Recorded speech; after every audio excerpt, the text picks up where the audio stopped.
Austin Pets Alive, a nonprofit animal shelter, volunteers come every day to help hundreds of animals. One can only imagine the kind of monetary support and unconditional love that's needed to keep this organization running.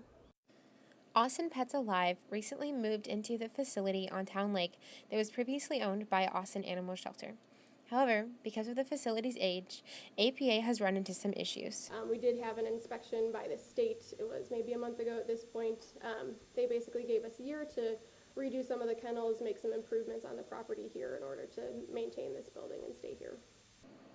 APA has reached out to members of the community due to the recent state demands. After hearing about APA's struggles, pet lover Elizabeth Medlin decided to lend a helping hand by creating the first annual Dollars for Collars fundraiser. I reached out to all of my friends that I know have adopted dogs and even ones that haven't, and just to use as many networks as I could, and it just kind of all fell into place. It was a lot of work though. Hundreds of people showed up at Luster Pearl on December 4th to show their support and help keep APA on its feet. This ain't how it's supposed to be.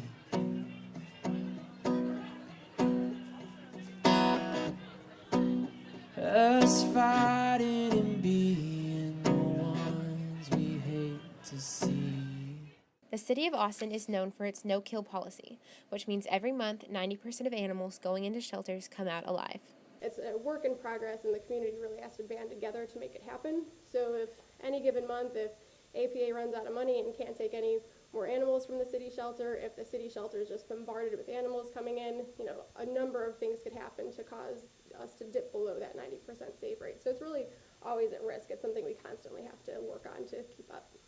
APA appreciates anything people can do to help out the pet community, including volunteering and fostering animals. A lot of students like to foster animals because maybe you've got a small apartment and can't have a big dog. You could have a litter of puppies or a smaller dog.